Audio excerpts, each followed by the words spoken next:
when you try to enforce authorizations in so many different spaces like data routers, mappers, user interfaces, it becomes a problem with like performance and like for coding as well. Hello, welcome to the Watermelon Podcast. I'm your host, Esteban Vargas from Watermelon.tools. And today we have Fıratcan Doğan from Istanbul, Turkey. Fıratcan, what's up? It's great, Esteban. How are you? I'm great, thank you very much. Fıratcan is the CEO and co-founder of Permify. And I got mind blown when I saw the description of this product in the Pioneer Data Slack channel. So I'll let you, Fıratcan, take it over here. What's Permify? So Esteban, Permify is a plug-and-play authorization API for building granular authorizations in your applications.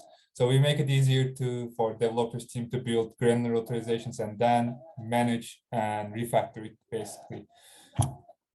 We take care of that part of the authorization part. Awesome. So before diving deep into how your product looks, let's define a term that may be unknown to some. What is granular authorizations? Awesome. So yeah, this is usually what we get as a question as well. So people usually confuse about authorizations and authentications. I will rather start with authentication than go to authorization because when people think about authorization, they think about logins and like the basic forget my password things. That's actually authentication. So authorization is actually where roles, permissions, and the access control happens.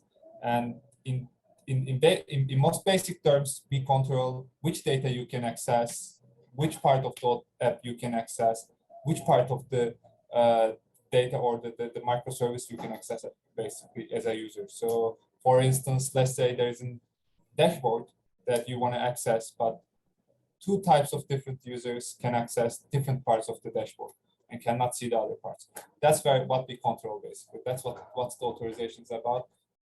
The concept is much larger than this when it comes to microservices and more technical parts, but in the most basic terms, this is authorizations.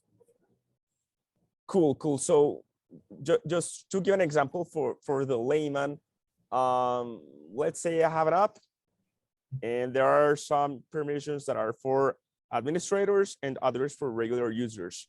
Permify helps me code the restriction of user functionalities for regular users, such as, I don't know, adding members to an organization or stuff like that. Actually, like that's correct, but also you can like expand that into, let's say, if user is under 18 years old, don't show this content. This is also authorization, as well as some part of the data filtering is also authorization. So we take care of those parts, not just only roles, but also attribute-based or relationship-based things. Like if you are an owner, you should be controlling this resource or this document.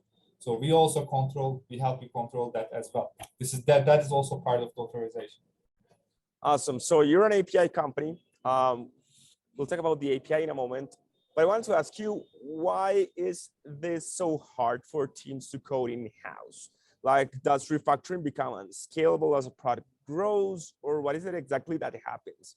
Why is it that we need a tool like Permify in the world? So there's basically three problems with authorizations, or three most painful problems in authorization. There are a lot of problems, but one is like enforcement. When you try to enforce authorizations in so many different spaces like data routers, mappers, user interfaces, it becomes a problem with like performance and like for coding as well. Second one is like authorizations logic. When you code your authorizations in your own product, like in your code, it becomes like a lot of if analysis. So it creates an spaghetti code, and you end up with technical debt, as well as it's like an impossible to refactor and debuggable code, I might say. And the third one is actually decision logic, which is like when you think about authorization, you only think about like role system, but it can go further on on the right. Like you might have an authorization system of an AWS in the further end. So if you want to have a future-proof system, it takes too much time to build that future-proof system, and it is like it means you are not resourceable, like you are not using your resource that makes sense. And if you just like build a simple system, you are doomed to have a technical debt in the future, because you build an if-and-else based system or a simple role-based system. So you will end up with a system that will fall short your needs and your users' needs in few months when your product grows, and you will end up with a technical debt. That's the main tree problem with building authorizations right now. Yeah. Awesome. I get it. Yeah, I would summarize it. Please correct me if I'm wrong, but I would summarize it as you keep writing features that need granular access control, maintaining the code becomes unsustainable, and Permify avoids that like future reroute via an API. Yeah, and a simple dashboard. And that dashboard. Okay, and yeah, let's talk about how the product looks now. So you have an API. I see you have both for front end and back end. That's also something that I would like to ask you about. But what information do I need to give this API to be able to hook it into my app and give my users granular access control? Yeah, so we have a simple version of our API as an open source, so you can just simply connect it. We have we actually design it as a library in those simple versions, so you can only have them if you have like certain languages, if you are using certain languages like Go. But in terms of our API, you only need basically configure our like authentication. We don't handle the authentication part. So you only have to configure your authentication, send us your user's ID, and then you are simply good to go. We have a lot of SDKs that you can use. Do I understand correctly your question? Is this like how you build, how you connect our API, or is this question about? Yeah, that answers my question and leads me to the next. I've worked with not with yours. I will do it in my next project that requires such. But I've used a similar library in the past. And it was a Laravel library to manage granular access control, and via a dashboard you could tell like this kind of user has this permission or not. And then from the front, I was working as a front end developer on that project. From the front end, we would retrieve from the back end via an endpoint that would like gather the permission for the user in the current user session. We would get whether a user has a permission or not. And then like basically building a conditional based on not on the name of the role, but whether or not a permission exists or not. So that was kind of like more granular. We would render like a button or a search bar or something like that. But I see that you're doing both things. You're giving the possibility of doing that via your Golang SDK, but you also have a Vue SDK, and correct me if I'm wrong, you also have a React SDK. So why not just have like an SDK for like the major backend languages? Why do it on the front end? What's your your vision on this?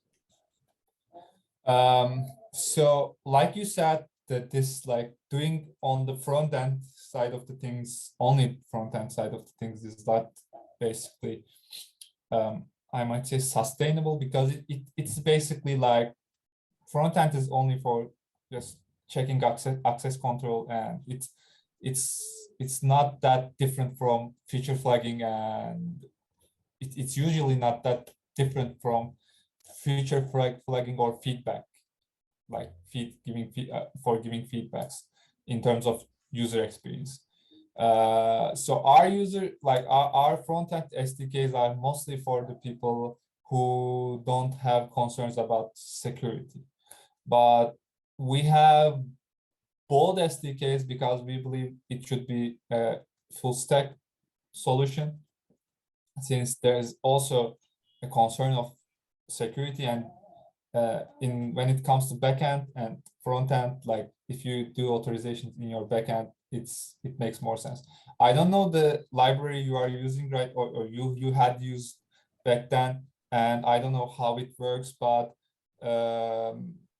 yeah, the making things in the backend is more secure, so that's why we have backend SDKs, and making things in front end give you more flexibility, so that's why we have like front end. So if you like, for instance, using them separately gives you both flexibility and security. So the things you had to be the things had to be secure. You use backend and both front end maybe for UX purposes, and the things only for the UX purposes, or the things only for the flexibility purpose, you can use front end SDKs basically. Okay, I like that vision a lot. For less critical things and for developers who need something faster, you provide front-end SDKs.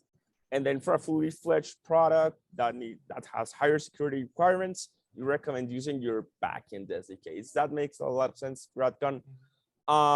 We love open source at Watermelon. We're an open source company as well. You are a company, you have raised funding. If you can tell us a little bit more about that, that would be great. And the question, like in addition to like how you operate as a company in general, the question for you as a company more than a product is, how do you make money with an open source access control set of SDKs? So the open source version is actually, like I said, the basic version. We are taking a different open source approach right now, but we will be working on a different thing right now, like the more expanded open source right now. It will be out there in like few weeks, I believe. And the open source version is for the people who want to use it and thus host them themselves, or use it as a library. And we have also like cloud version for the people who don't want to be deal with all the things, like having a Kubernetes Docker, like, and the configuration stuff, and building their maybe own dashboard as well. So our cloud version is basically where we make money, like subscription-based things. Like it's pretty similar with Sentry.io, if you know it. For sure. It's pretty similar with Sentry.io model right now. And we also always building open source tools for authorizations as well. Like it's not just an authorization system that you can download and use it, but we also have a bunch of tools like to make it easier to use OPA, maybe open source policy agent, where we based on, as well as building simple role management systems in React and React Native. That's actually where we take our approach. Like open source is for like community and making things easier to build. But if you have more requirements, if you have it to be faster, if you have easier system to set up and easier system to model your authorization system as well, because we have a dashboard that you can easily model the authorization system, and easier than like sitting in a table and just like talking about what kind of authorization system you want, because we have a granular system also helps you that to build the granular authorization system with rules, conditions, and different things. I'm not going to dive deep in that, but that's basically our system. Yeah, that's great. We're aiming at something very similar, and by default, I think it's a default if you want to scale as an open source company. So we love that, Fıratcan. This was great. I don't know if you want to tell anything else to the Watermelon audience. Yeah, I think like we both taking a great approach. I saw Watermelon and hope people are liking it. I like it. Give Watermelon a star and give Permify a star, please. Give That Permify will a help star us as out. well. Fıratcan, awesome. Thank you very much for your time, my friend. It was a pleasure talking to you. We'll stay in touch, and please hit the subscribe button so you can keep getting this cool programming tips here at the Watermelon channel. Fıratcan, thank you very much, and see you later. Have a great one. Thank you, Esteban. You too. Take care.